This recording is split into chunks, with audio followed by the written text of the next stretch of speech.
Hey guys, welcome back to the channel. In this video, we are going to discuss about control and coordination of class 10th, which is chapter 2 of biology.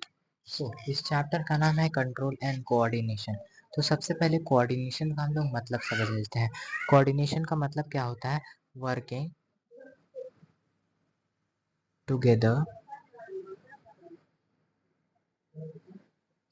Of various parts. अगर bio की language में देखा जाए तो ये हो जाएगा working together of various parts of a human body या फिर एनी ऑर्गेनिज्म। ये होता है हमारा कोऑर्डिनेशन। ठीक है, कोऑर्डिनेशन के बाद हमारा जो टॉपिक आता है, आप देखो कोऑर्डिनेशन फर्दर डिवीजन, कोऑर्डिनेशन का फर्दर डिवीजन होता है। हमारा जो कोऑर्डिनेशन होता है फर्दर वो टू टाइप्स में डिवाइड होता है। एक होता है हमारा नर्वस कोऑर्डिनेशन या फिर न्यूरल, एक होता है हमारा हार्मोनल। हार्मोनल या फिर केमिकल ले लेते हैं, केमिकल। ठीक है, न्यूरल फिर हमारा टू टाइप्स में डिवाइड होता है। ठीक है, न्यूरल हमारा फर्दर डिवाइडेड होता है सेंट्रल, सेंट्रल और पेरिफेरल में, सेंट्रल और पेरिफेरल में। ठीक है, फिर सेंट्रल हमारा टू टाइप्स में डिवाइड होता है, ब्रेन और स्पाइनल कॉर्ड। ठीक है, और जो हमारा पेरिफेरल पार्ट होता है वो हमारा टू टाइप्स में डिवाइड होता है। एक तुम्हारा क्रेनियल नर्व्स, क्रेनियल नर्व्स, एक होता है पेरिफेरल नर्व्स।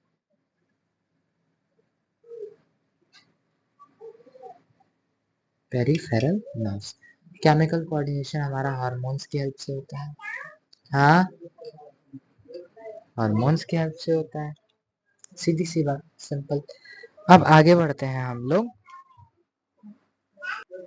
अब इसके बाद हमारा जो टॉपिक है वो है स्टिमुलस और रिस्पांस। स्टिमुलस क्या होता है? Change in environment due to which action takes place. मतलब ऐसा कोई चेंज एनवायरनमेंट में जिसकी वजह से एक्शन हो रहा होता है, उसी को हम लोग स्टिमुलस कहते हैं। जैसे कि अगर एक हॉट पैन ले लें, उसको अगर हम टच करें तो टच करने से क्या वो एनवायरनमेंट में चेंज कर रहा है, जिससे हम सडन एक्शन ले रहे हैं। तो जो जो एक्शन में चेंजेस करवाता है उसी को स्टिमुलस कहते हैं। रिस्पॉन्स क्या होता है? जो रिएक्शन हम करते हैं, जैसे उसको टच करने के बाद जो हमारा रिएक्शन हुआ उसी को हम रिस्पॉन्स कहेंगे। रिस्पॉन्स फर्दर टू टाइप्स का होता है, एक होता है रिसेप्टर, एक होता है इफेक्टर। रिसेप्टर क्या होता है? जो सेंस करता है, जैसे हमारे सेंसरी न्यूरॉन्स। और इफेक्टर क्या होता है? इफेक्ट करता है, जो कि किसका यूज करके? मसल्स का यूज करके। जैसे हमारे जो मसल्स होते हैं वो हमारे इफेक्शन में हेल्प करते हैं। रिसेप्टर फर्दर 5 टाइप्स में डिवाइड होता है। एक होता है फोनो रिसेप्टर, एक होता है फोटो रिसेप्टर, एक होता है ऑल्फैक्टरी रिसेप्टर, एक होता है गस्टेटरी रिसेप्टर।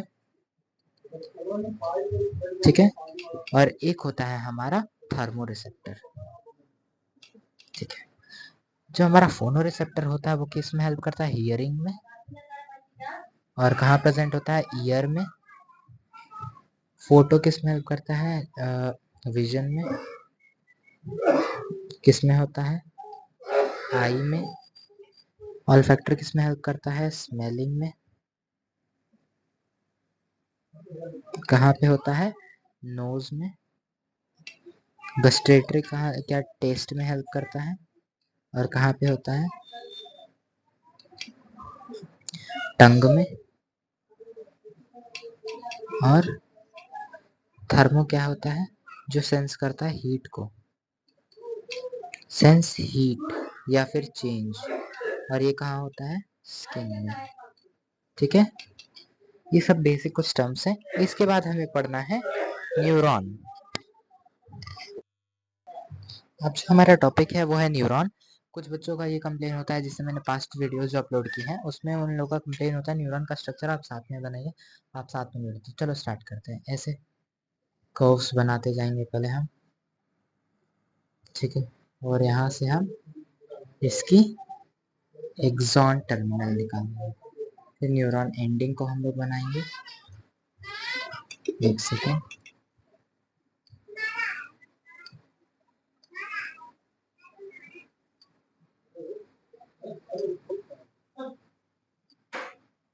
ठीक है, और एंड्स पे यहाँ पे कुछ स्फेरिकल शेप्स होते हैं, ठीक है। अब हमारा यहाँ पे होता है एक्सॉन के पार्ट्स। बेसिक पार्ट्स को हम लोग लेबल करेंगे, ठीक है, और यहाँ से हमारे निकले रहते हैं डेंड्राइट्स,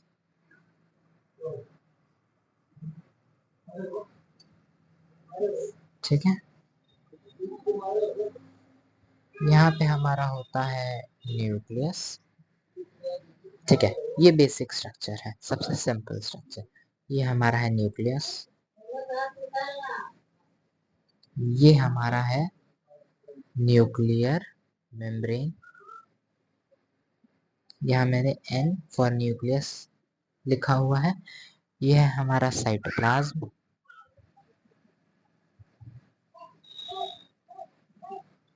ये है हमारे डेंड्राइट्स, ठीक है, ये है हमारा एक्सॉन, ये है हमारा ऊपर की लेयर को बोलते हैं एक्सोलेमा, इनके बीच का जो गैप है दो कैप्सूल्स के बीच का, उसको हम लोग बोलते हैं नोड ऑफ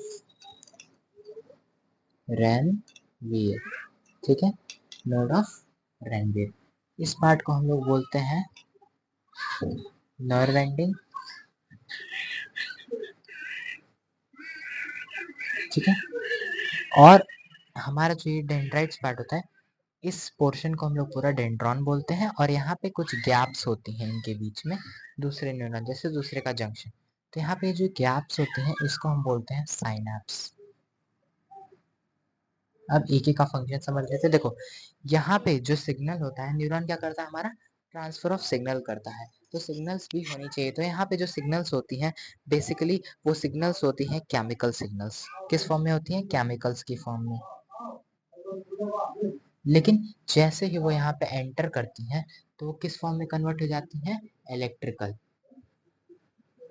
इलेक्ट्रिकल फॉर्म में कन्वर्ट हो जाती हैं, और फिर जब वो इस न्यूरॉन से बाहर निकलती हैं तो केमिकल फॉर्म में निकलती हैं, और इसके बाद जो न्यूरॉन का डेंड्रॉन आता है फिर वो उसको इलेक्ट्रिकल में कन्वर्ट करते करते ऐसे कन्वर्जन सिग्नल हमारे आगे ट्रांसफर होते रहते हैं। तो न्यूरॉन एक बेसिक स्ट्रक्चर है हमारे नर्वस सिस्टम का। ये होता है स्ट्रक्चरल और functional unit of nervous system. Basically ये रोल प्ले करता है हमारे ट्रांसफर ऑफ सिग्नल्स में, और हमारी जितनी भी बेसिक एक्टिविटीज होती हैं वो परफॉर्म कराने में हमारा न्यूरॉन हेल्प करता है। एक टॉपिक आता है यहाँ पे, ये जो हमारा साइनैप्स है इसकी नीड क्या होती है। साइनैप्स की नीड पे हर साल क्वेश्चन आता है, ओवर इट इज 3 मार्कर और it can be of 5 marks. तो साइनैप्स की नीड होती है, जैसे सिग्नल का ट्रांसफर बहुत तेजी से होता है तो न्यूरॉन में शॉक भी लग सकता है, और एक बार अगर न्यूरॉन डेड हो गया तो दोबारा वो लाइव नहीं होगा, और इसकी वजह से कनेक्शन टूट जाएगा, जिसकी वजह से किसी की डेथ हो सकती है। तो यहाँ पे जो साइनैप्स होता है वो क्या करता है, ट्रांसफर को कुछ टाइम के लिए क्या कर देगा, स्पीड को स्लो डाउन कर देता है। बेसिकली साइनैप्स का यही फंक्शन होता है। एक टर्म आता है न्यूरो मस्कुलर जंक्शन। अब न्यूरोमस्कुलर जंक्शन क्या होता है, न्यूरो मतलब न्यूरॉन, मस्कुलर मतलब मसल, और जंक्शन मतलब जुड़ना।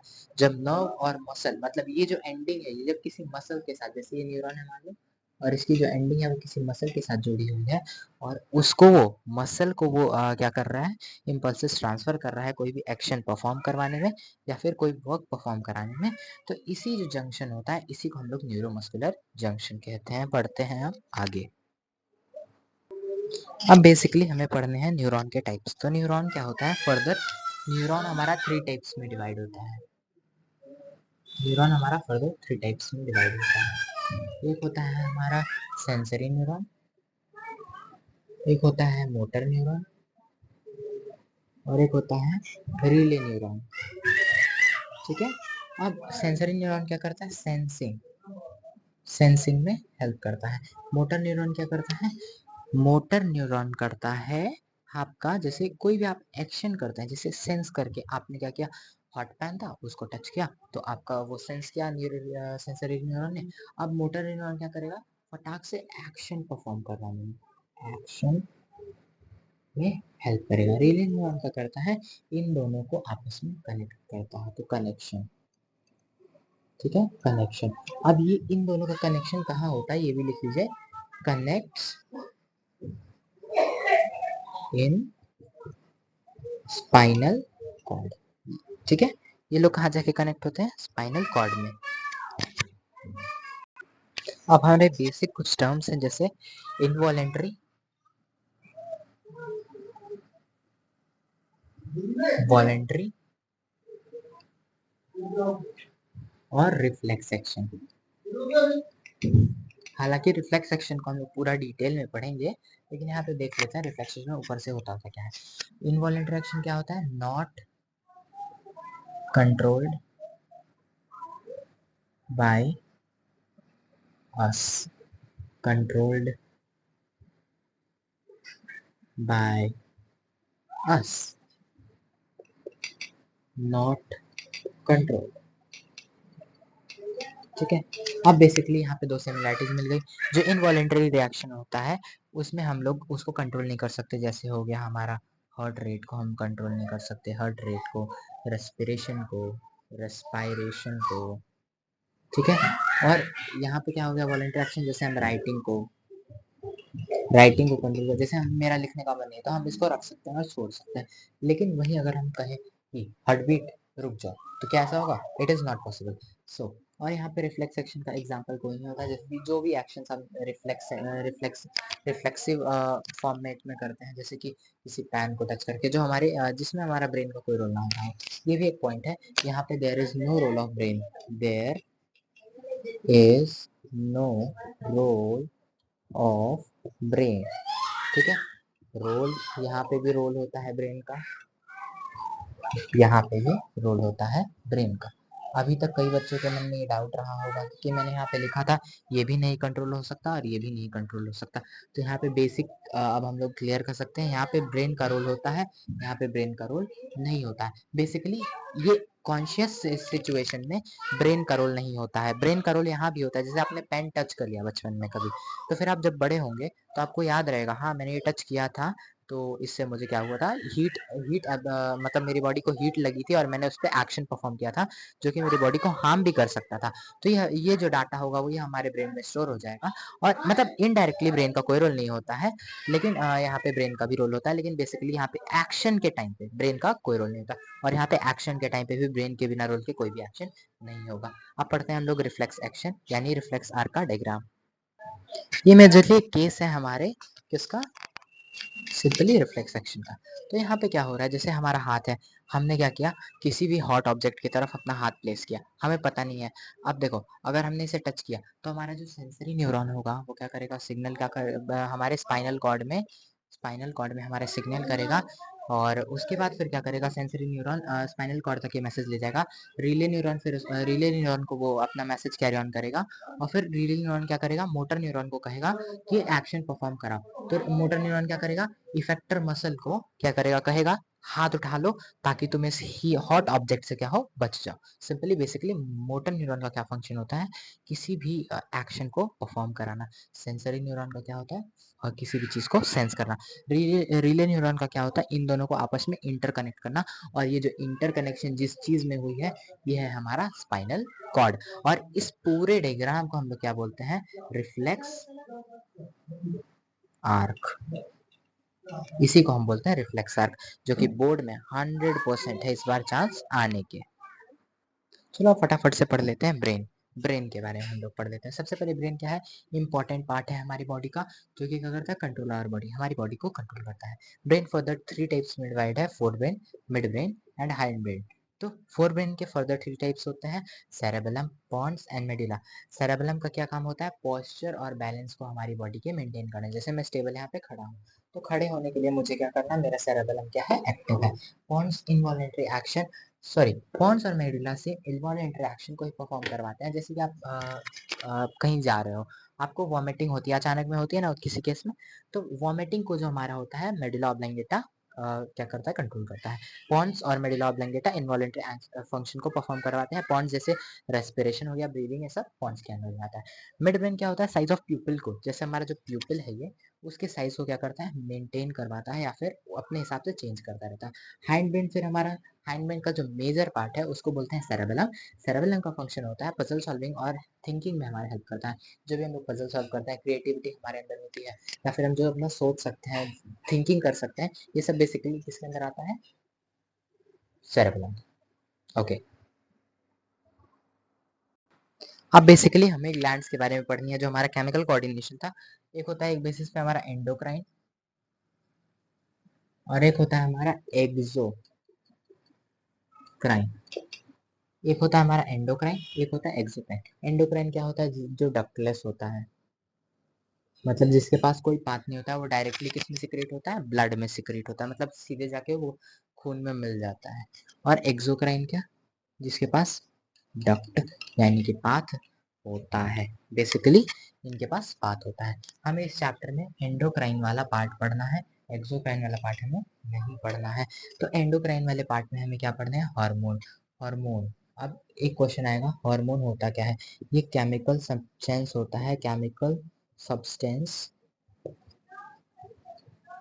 जो कि क्या करता है, हमारे बॉडी को कोऑर्डिनेट करने में क्या करता है, हेल्प करता है। बेसिकली ये हमारे बॉडी को फंक्शनिंग और कोऑर्डिनेशन में हमारी बॉडी की हेल्प करता है। It helps in maintaining the coordination factor as well as maintaining coordination inside our body. Simply basically we will describe using this statement. अब बेसिकली सबसे पहले हमको प्लांट्स के बारे में पढ़ना है, प्लांट्स के कोऑर्डिनेशन सिस्टम के प्लांट। तो प्लांट में बेसिकली दो टाइप्स के मूवमेंट प्लांट शो करता है, एक होता है नास्टिक, एक होता है ट्रॉफिक। ट्रॉफिक, इसमें मूवमेंट होती है, सॉरी मूवमेंट नहीं, ग्रोथ। और सॉरी, इसमें ग्रोथ नहीं होती है और इसमें ग्रोथ क्या होती है, मतलब ग्रोथ होती है। अब बेसिकली ट्रॉफिक मूवमेंट फर्दर हमारा डिवाइड होता है कि मूव और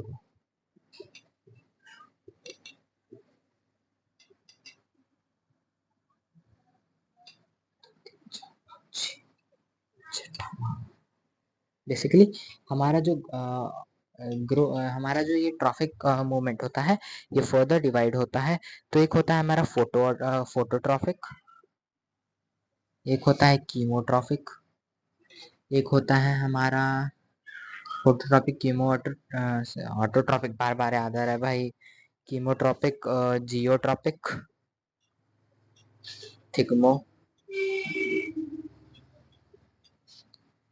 थिग्मो थिग्मो तो था, थिग्मो नास्टी नहीं, थिग्मो और जियो, शायद से 4 टाइप्स का होता है, फोटोट्रॉपिक, कीमोट्रॉपिक, जियोट्रॉपिक, थिग्मोट्रॉपिक, ओ सॉरी हाइड्रोट्रॉपिक, ठीक है, हाइड्रोट्रॉपिक।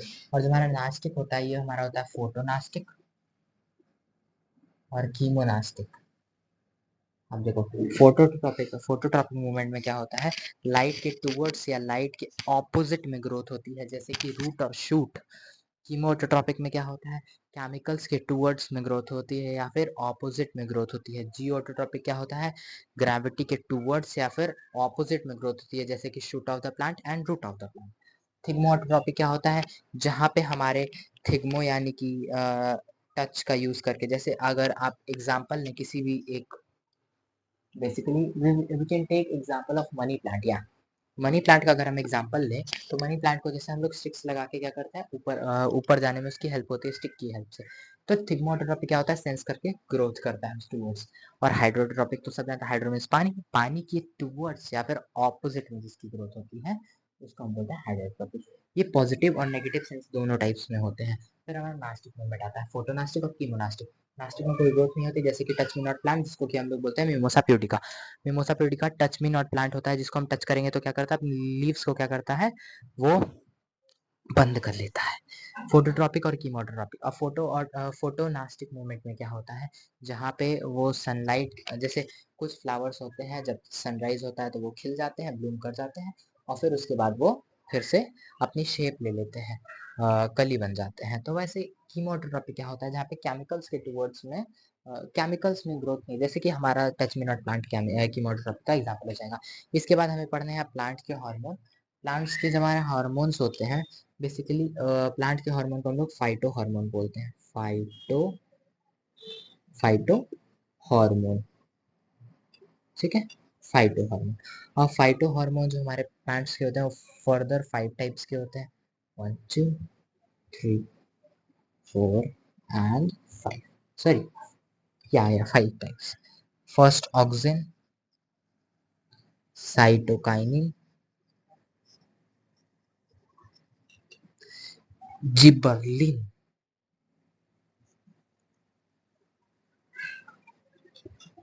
एब्सिसिक एसिड और इथाइलिन।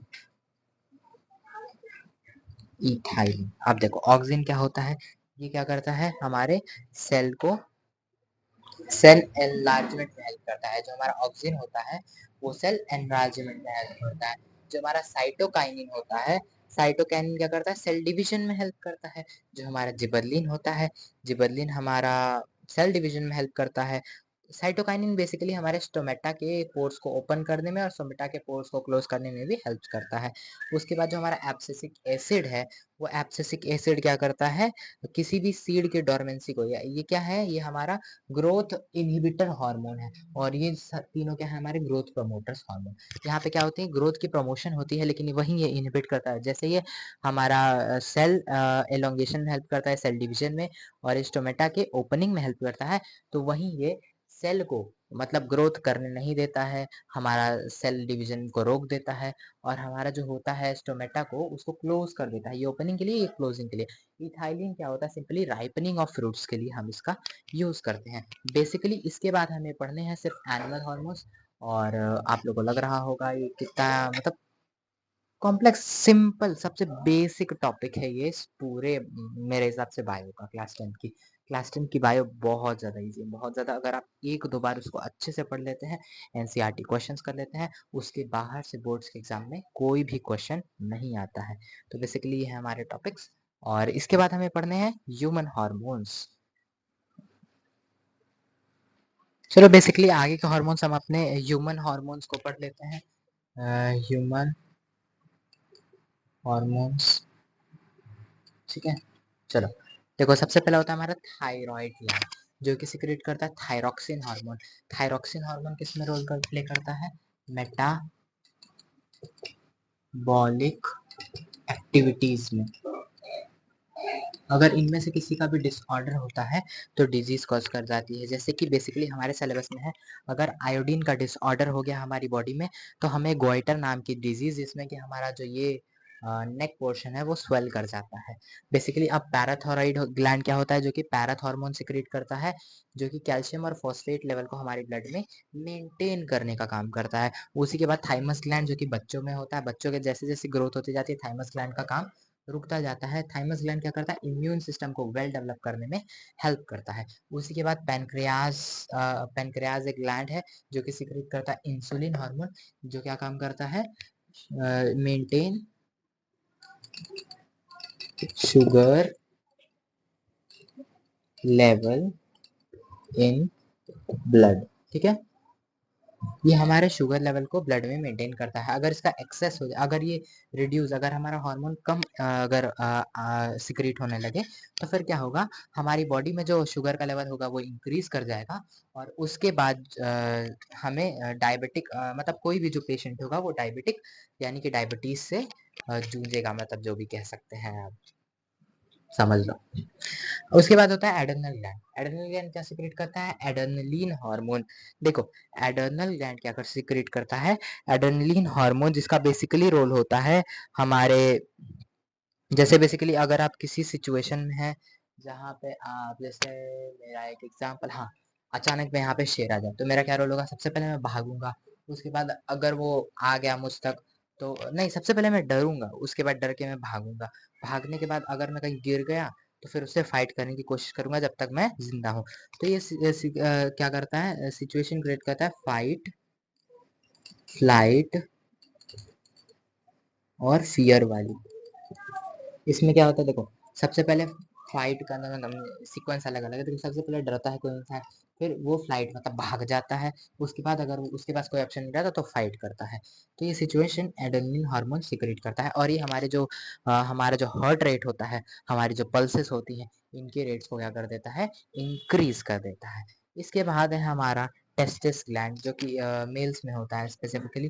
टेस्टिस और ओवरी को मिला के हम बोलते हैं गोनाड्स, और टेस्टिस हमारे मेल्स में होता है जो कि सिक्रेट करता है टेस्टोस्टेरॉन हार्मोन, और ओवरी जो कि सिक्रेट करता है एस्ट्रोजन और प्रोजेस्टेरॉन हार्मोन। टेस्टोस्टेरॉन का क्या रोल होता है, बेसिकली हमारे जो मेल्स की बॉडी में जैसे उनका शोल्डर का लेंथ ज़्यादा होना, और उनकी वॉइस डीप हो जाना, और बेसिकली उनमें सेक्सुअल कैरेक्टर्स का चेंजेस आना, ये बेसिकली ये सारे रोल जो होते हैं वो हमारा टेस्टोस्टेरॉन हार्मोन की वजह से होते हैं। सबसे मेजर रोल जो हमारा होता है वो होता है फॉर्मेशन ऑफ स्पर्म। इनडायरेक्टली ये क्या करता है, फॉर्मेशन ऑफ स्पर्म में भी रोल प्ले करता है। अब वहीं पे ओवरी क्या करता है, ईस्ट्रोजन और प्रोजेस्टेरॉन हार्मोन, जो ईस्ट्रोजन और प्रोजेस्टेरॉन जो होता है वो हमारे फीमेल को मतलब फीमेल के प्रेगनेंसी के टाइम पे फॉर्मेशन प्रोजेस्टेरॉन का होता है। इसलिए में progesterone secreted by ovary and they plays a role, जैसे गर्ल्स की वॉइस को श्रिल हो जाना बेसिकली, और उनका जो ये पोर्शन बेसिकली उनके जो ब्रॉडर उनका जो पोर्शन होता है, उनको उनका जो स्ट्रक्चर बेसिकली होता है उसको ब्रॉडन करना, और उनमें भी सेक्सुअल कैरेक्टर्स का चेंज लाना। बेसिकली इन दोनों हार्मोन का रोल होता है। जैसे अलग अलग में बॉयज में अलग टेस्टोस्टेरॉन का रोल होता है, गर्ल्स में अलग एस्ट्रोजन और प्रोजेस्टेरॉन का रोल होता है। बेसिकली ये सारे थे हार्मोन्स और ये था हमारा चैप्टर, और I hope there will be no doubt in this chapter. This is very simple, interesting and very excitement full chapter, ठीक है। और ये था हमारा चैप्टर। If you are still having any query regarding this topic you can ask me in comment. और अगर आपको न्यूरॉन टॉपिक बेसिकली और डिटेल में पढ़ना है, you can go to the channel as I have told earlier in the video। आप इस channel पे जा सकते हैं, MAXIMA maxima education. if you will search on YouTube you will find a channel named Maxima Education। In bracket में ऐसे अर्थात चौरसा करके आएगा। बेसिकली ये चैनल कई सारे टीचर्स रन करते हैं, और यहाँ पे ये स्पेसिफिकली मेरा ही चैनल है, इसमें मेरे सारे डिटेल में वीडियोस अवेलेबल आपको हो जाएंगे। उसमें मैंने बहुत ज़्यादा डिटेल में काफ़ी अच्छे से एक एक चैप्टर्स को एक्सप्लेन किया है। और बोर्ड्स के टाइम पे मैंने मेरे बोर्ड्स के टाइम पे मैंने एक एक बुक को, मतलब जैसे एसएसटी के आपके टोटल 19 चैप्टर्स हैं, उनको मैंने कंप्लीट उसका वन शॉट एक ही वीडियो में, आई थिंक 1.5 आवर का वो वीडियो है, और उसमें पूरी एसएसटी को एक्सप्लेन किया गया है वेरी ब्रीफ में। और ये था हमारा टॉपिक बेसिकली लास्ट में। If you are still having any query regarding this all you can ask me in comment. और न्यूरॉन वाले टॉपिक के लिए you can go through the channel, और वहाँ पे आप सिंपली ये भी सर्च कर सकते हैं। इस चैनल पे जाके आप देख सकते हैं, स्क्रॉल करेंगे आप नीचे आपको मिलेगा न्यूरॉन एक्सप्लेनेशन, और आपको स्ट्रक्चर ऑफ हर्ट भी मिल जाएगा। बेसिकली वो तो हम अभी पढ़ेंगे, अभी हमने पढ़ा नहीं है सर्कुलेटरी स्ट्रक्चर। अब हम मेजर डायग्राम्स पढ़ेंगे, जैसे चैप्टर में लाइफ प्रोसेसेस में हमने कौन कौन से डायग्राम स्किप किए थे, स्टोमेटा का डायग्राम, हाँ हाँ ऐसे मेजर डायग्राम नहीं, अभी हमने लाइफ प्रोसेस पढ़ा ही नहीं है शायद से, ठीक है। तो बेसिकली हम लाइफ प्रोसेस पढ़ के फिर हम बेसिकली ये सब कवर कर लेंगे। Okay, if you are still having any doubt you can place it in comment. Bye bye, have a nice day.